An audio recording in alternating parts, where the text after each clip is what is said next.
Thank you very much, Chair. And it's been an extraordinary meeting, and we started by talking about culture change and transparency, but I'm not sure that I've seen that reflected in some of the language that we've been using. Some very quick questions regarding the opera site. The opera site, that site acquisition, was it, or proposed acquisition, was it discussed at the Physical Development Review Committee? This is the normal process, as I understand it.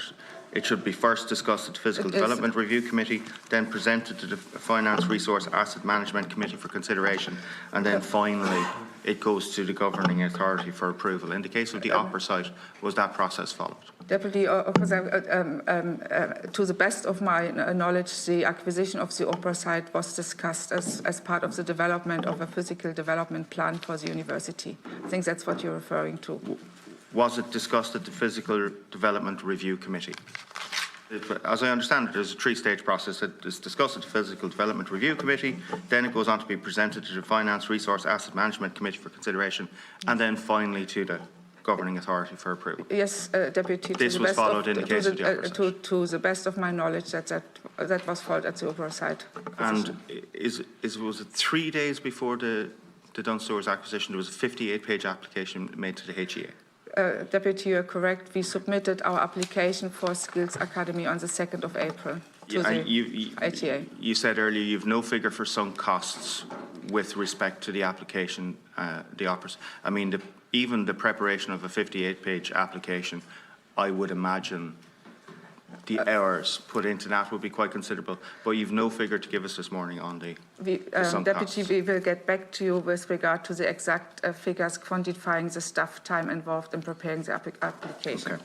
So these two processes are happening more or less in parallel, we're given to understand. In one case, in the opera site, we have these three committee structures that have been followed through, followed by a 58-page application.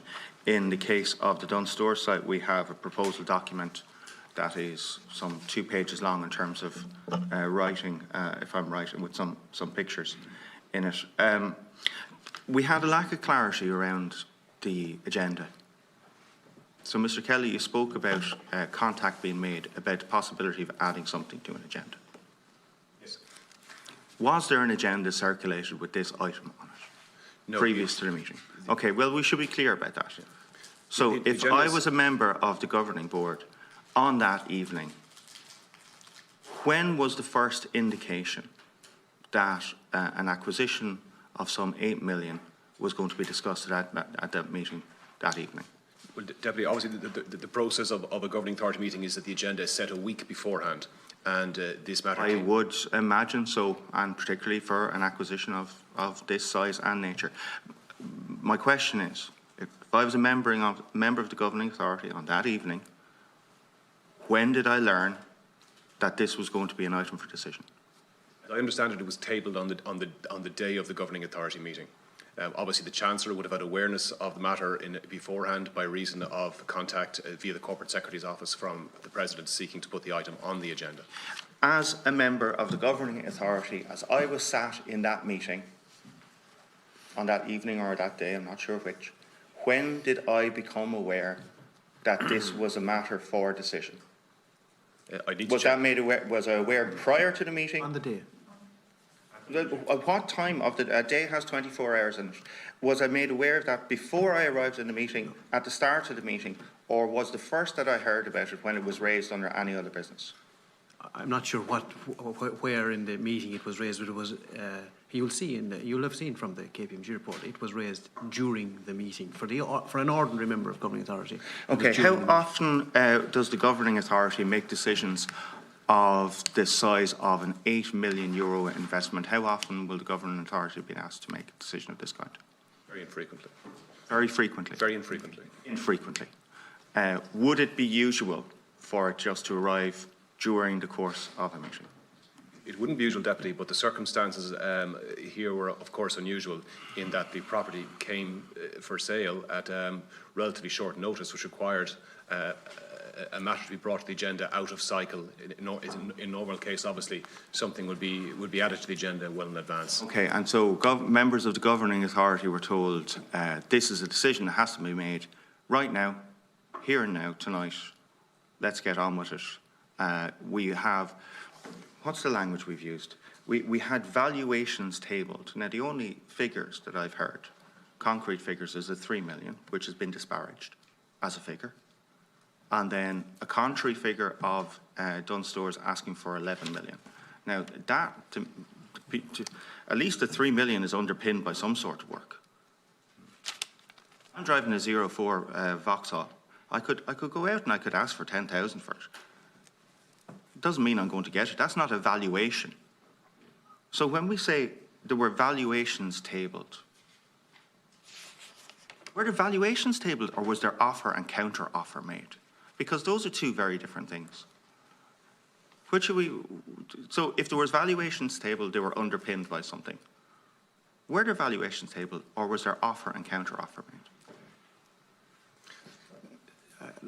As you're aware, Deputy, that's the report deals with that very matter and that question.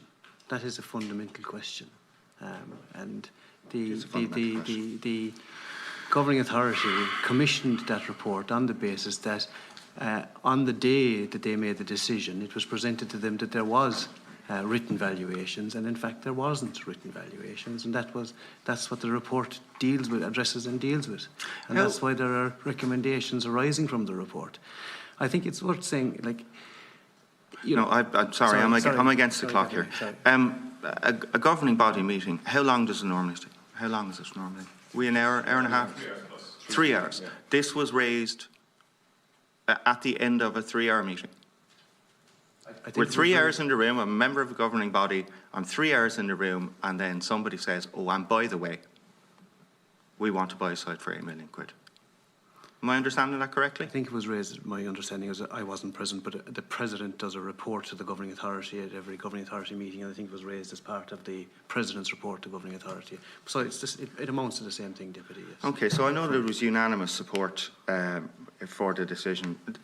Did anybody in the meeting say, hang on now, lads, I'm 3 hours into a meeting here and I'm being asked to make this incredibly serious decision and you're telling me we have to make it, right here, right now, because otherwise somebody else is going to swoop in and pay 5 million above the odds of the last valuation that we have on the site.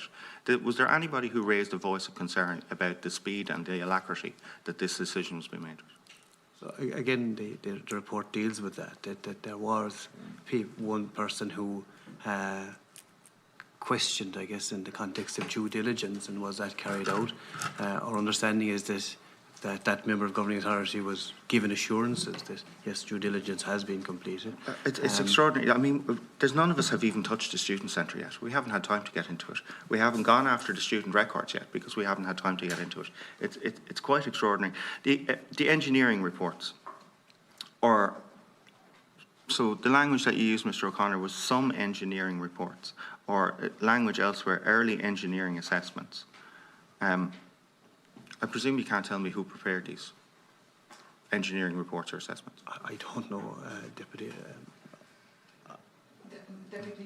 Preliminary assessments were made. I couldn't tell you. Preliminary assessments by whom? By an external? By internal people within the Department of Engineering? Who prepared these? I think again that goes to the nature, to the core of the report. As I said before, we've now put robust processes in place with the development of our new policy in order to make it a prerequisite for any decisions taken on property acquisition, that these reports are in place. The issue of asbestos in these early engineering reports or early engineering assessments or whatever they are prepared by whoever it was the issue of asbestos identified? I don't believe so, no. Was the issue of asbestos within this building so difficult to ascertain that engineers preparing these advices or reports or assessments couldn't identify that there was asbestos used in the building? Okay. In terms of then, so that wasn't a cost that was factored in, the remediation, I mean substantial remediation of the site, asbestos removed now in two goes. really, shouldn't we have been indemnified? Should the taxpayer have been indemnified against an oversight of that kind in terms of producing engineering reports? If there were engineering reports produced, what recourse do we have in terms of the engineering advices that we received that didn't identify the significant remediation costs that were going to be involved in the site? Does the taxpayer have any recourse of any type for this oversight? I think that would depend very much, Deputy, on what it was the advisors were engaged to do. As is put before you there, it was preliminary assessments, and I dare say that anyone who does a preliminary assessment is not going to bind themselves in such a way to give the university indemnities to say that everything is in order. So I would say at preliminary assessment level, I would not think the university would have any recourse, nor I think would any professional advisor put themselves in a situation where they would be liable. Just very finally, and it is just to touch on the student centre, the cost proposed for the student centre is ballooned from 20 million to some 34 million. Once you breach the 20 million threshold, the public spending code says you have to provide a cost-benefit analysis for the project. Has a cost-benefit analysis been proposed as per the public spending code on this expanded budget for the student centre? Deputy, the student centre is of enormous importance for our student experience. I'm sure it is. And The question is asked, has a cost-benefit analysis been proposed, yes or no? In line with the public spending code. I can help with that. No, it wasn't completed. When the project was originally looked at, the cost was under 20 million, at which point the cost-benefit analysis didn't apply. And but it's gone to 34 million now. It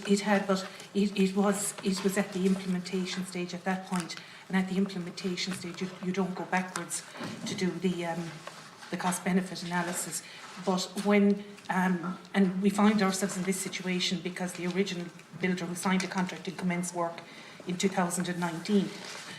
Are you happy to state that there has been no breach of the public spending code in terms of moving to 34 million for a project costed under 20 million, and this only coming from December of last year? Are you happy to state here in front of the committee that, in your opinion, there's been no breach of the public spending code because that cost-benefit analysis hasn't been completed? It's my understanding that when we went to tender after the collapse of the builder, we got advice in that regard, and that was the advice. I don't have the advice here with me. Thank you. Deputy Burke. Yeah.